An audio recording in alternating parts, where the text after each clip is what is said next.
even though I'm sure for many people the P1 was harder problem, for me, because I have a lot of geometry experience, for me P1 would be way easier to implement than P2, because in P2 there are so many ways you can mess up this rounding up or down. What I would do, and this is what I did in that silver problem, is I would look at the example of the pyramid created, and I would think, for this example number, is it times 2/3 rounded up or down? Or maybe I need 2 plus 1. And I would just adjust the formula to make it for sure work for multiple values, and then it must be correct. Sometimes even I make a program that part of it is brute force, and I adjust some formula until the brute force agrees for the consecutive 1000 values. And then I say, okay, this is the correct formula.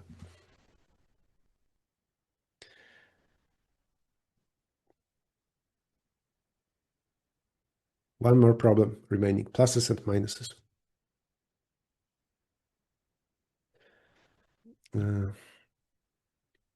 We have a grid where we fill it with pluses and minuses in such a way that no sum of consecutive segment, every sum is between -1 and +2.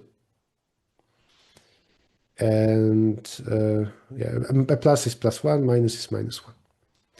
Before we see here what needs to be done, what needs to be counted, let's see then what is possible at all. Now, can I insert a table?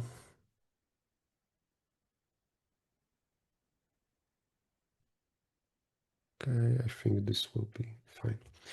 So we have a table. I mean, we have a grid. If somewhere there is a plus, or maybe first this, a sequence, alternating plus and minus is correct and it doesn't contradict anything. If we have just plus and minus, plus and minus, plus and minus, then any kind of sum of a range will be close to 0. No matter what range you take, it will all cancel out except for maybe one element. So the sum will be 0 or +1 -1. Easy. There cannot be two minuses next to each other. So minus next to minus is not legal. Plus can be next to plus, but then the next element cannot be plus because that would be the sum of 3. We know that sum needs to be in range from -1 to +2. So this is invalid. After that, we need a minus. We never can have two consecutive minuses. So after minus, there needs to be a plus. There cannot be here another plus because if you have here +2 and +2 -1, that's a sum of 3, not valid. So if there are two consecutive pluses, then from now on in this row or in this column, everything alternates. It's plus minus, plus minus. Even more, let's look at surrounding of those two pluses. If I put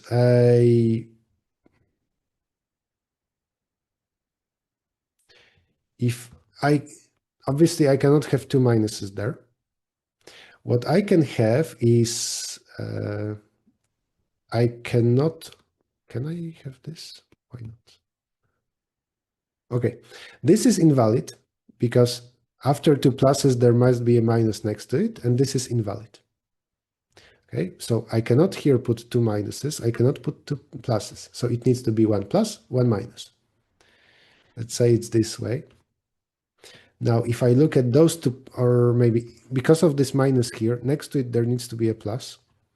And now with similar logic, because of those two pluses, here there needs to be a plus and minus.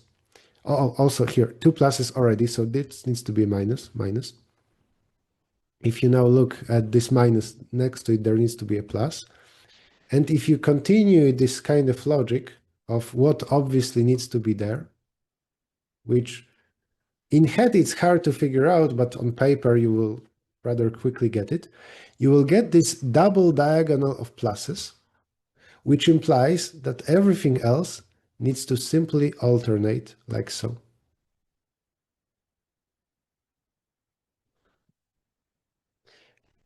And Very often the full grid from now on looks like this. And from now on, just always it's pluses, minuses, pluses, minuses. I told you that after two pluses, in the same row, we cannot again have two pluses. So because of this, those rows are already decided. Also, those columns are already decided, but there is some remaining part. This part of the grid has no extra constraints on it, and I can do something special there as well. So just like here, I created double diagonal of pluses, there also can be another double diagonal of pluses here. And it needs to look like this. Let me figure out the parity, because until there it needs to be minus, minus, plus. Can I have, so this is for sure here. Yeah, I can have this. Minus, minus, minus, minus, minus, and everything else just simply alternates. So what I created is this double diagonal of pluses here, double diagonal of pluses here. And it turns out that it's the most complicated thing that we can have in this problem. In particular, if there is some double diagonal anywhere of pluses, already it forbids anything fancy for all of this area and all of this area.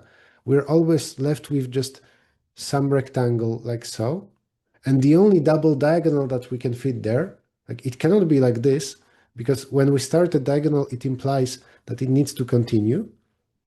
And here already we would have two pluses there, contradiction. So what I can have here is double diagonals here, somewhere in this corner.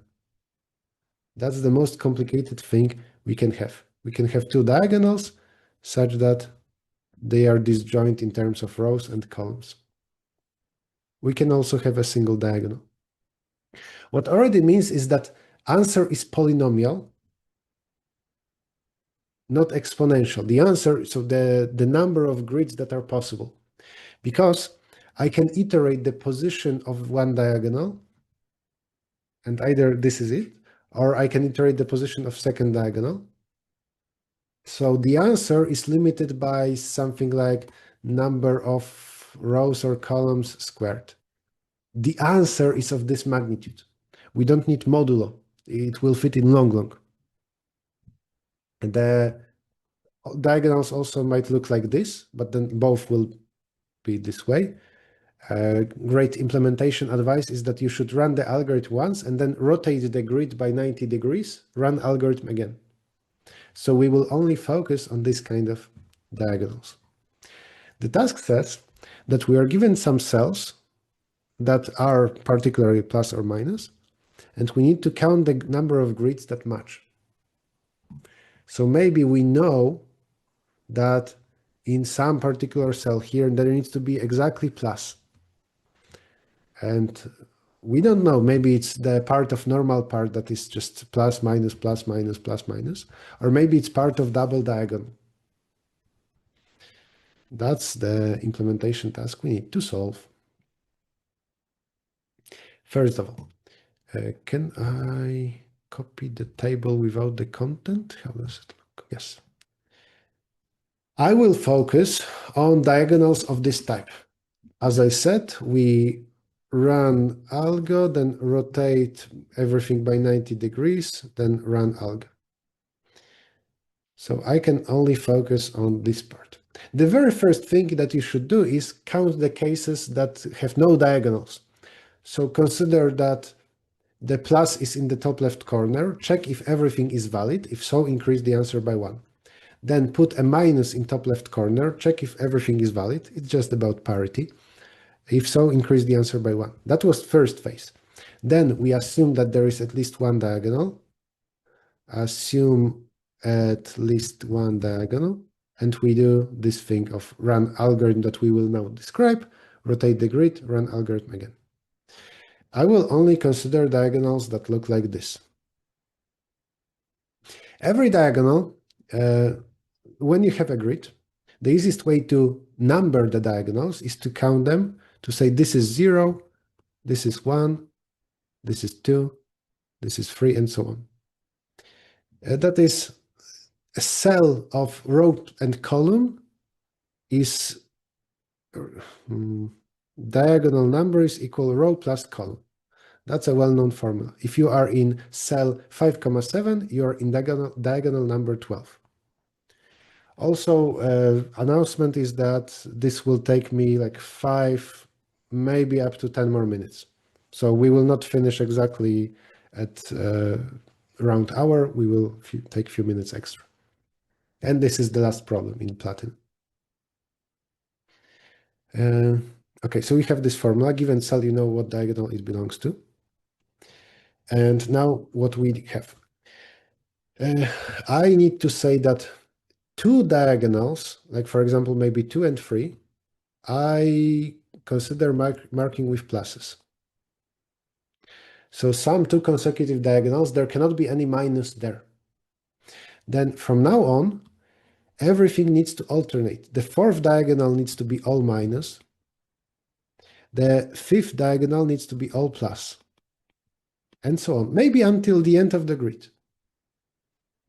For that, pre-computation. So we have diagonals that go from 0 up to r plus c. I want Boolean arrays of, for every diagonal, whether it can be plus and whether it can be minus. Can plus of r plus c plus 1 and can minus, or just make it 2-dimensional.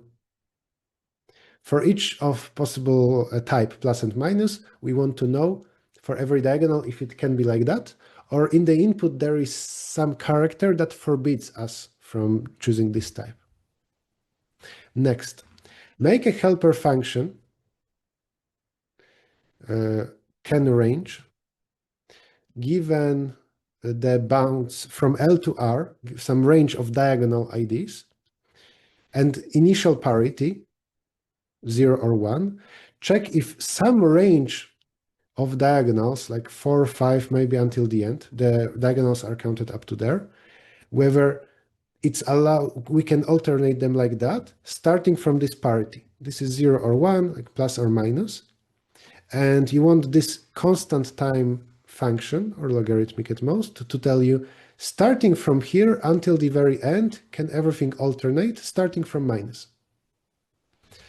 I would achieve that by using prefix sums, but it's not the only way. I can do, and it's like the prefix sums depend on parity. Still, it's doable. In Olympiads, it's actually a good idea to start such helper function from a brute force. So make this linear first, iterate from diagonal L to R, and check if there is no contradiction.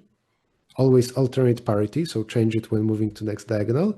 Submit your code, see if it passes some tests and gets time limit exceeded. And once that happens, you just need to change it to faster data structure. Here, just simple array will be enough. Okay, so for every diagonal D, you check if D can be plus, D plus 1 can be plus. You check if range from 0 to D minus 1 can alternate. You check if range from D plus 2 to the end can alternate. And if so, you increase the answer by 1. And finally, the last step is that for every such pair of diagonals that can be plus, you can quite easily figure out until where it reaches, or actually what is the first diagonal, double diagonal, that we can use. In this case, this is already decided. This is already decided. The first place where you can have 2 pluses is here or here, whichever comes first. Let's figure this out. Oh, actually, that was the same place. Is that a coincidence? Yes, because it's a square. Usually for a rectangle, one of those 2 places happens first, like so. And so in this case, because it's wider than higher, the stronger limit is this. Okay, so this would be the first diagonal that has no contradiction with me. Also, parity must match. So whatever is the parity of this plus, it's the same parity as this first plus. So based on the R and C sizes of the grid and your D, you figure out what is the first available diagonal ID. And you're looking with your D and D plus 1, you're looking for such, let's call this E and E plus 1, diagonals E and E plus 1, such that D plus 1 and E have the same parity. E is greater or equal than some value that you get by doing something like row or column, or I mean dimension of the grid minus this. This is both can be pluses. From here until the end, everything can alternate. And also from D plus 1 to E, everything can alternate. And everything here can be done with prefix sums, or if you want segment tree, but that's an overkill. So as small precomputation, find all reasonable diagonals here, the second diagonals. So for every double diagonal, consider it to be the second one. Check if from here until the end it's good. If so, mark position E as possible. So do something like possible of E++, and then you know that diagonal E is a possible first part of this double diagonal. And then for D1, you can check how far we can alternate, which doesn't even require binary search. That can be separate array. It's easy to do it. How far we can alternate. This will give you some range of diagonals. And in this range, you're asking the count of this thing, so the sum of this, of some parity. You want D plus 1 and E to have the same parity. Again, that can be done with prefix sums. And that's it. That's how you count pairs of double diagonals. And for each, then you increase, for every such double diagonal D and D plus 1, you add it, to the answer, you add the number in some range that you found of the sum of possible, which you take from prefix sums. So it's a lot of prefix sums built on array of size R plus C. Or maybe 2 dimensions, 2 by R plus C, because it's separate for even, separate for odd. Time for questions. And that finishes the discussion of Platinum. We discussed 3 problems, the geometry one, the recursion and multiplication by 2/3, and the grid one with 2 double diagonals. A lot of implementation, but not a lot of data structures. No segment tree was needed today, which was, I think, unusual.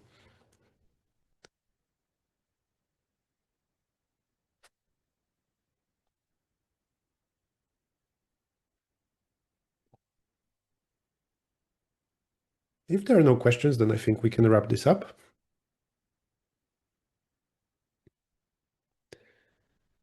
Right. Should we say or announce anything else? Yeah, Errichto, do you have any other suggestion to all the students or audience?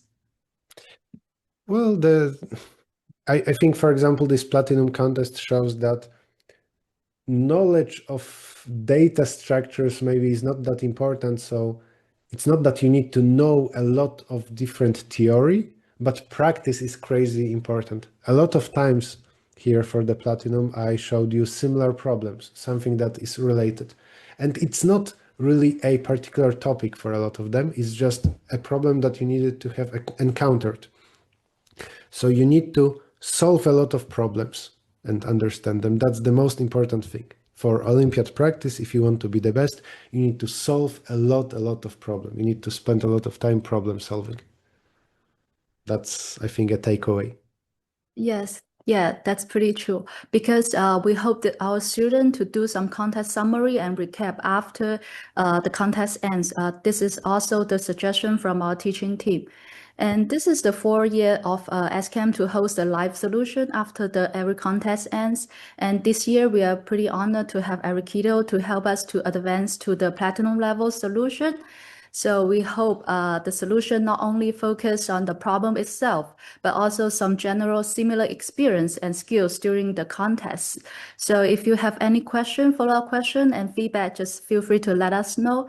And sincerely hope our live solution will benefit to more competitive programmers. Yeah, thank you, Kamil. Yeah. Thank you everybody for attending. Have a nice rest of your day. Thanks. Bye everybody. I will stop the recording first.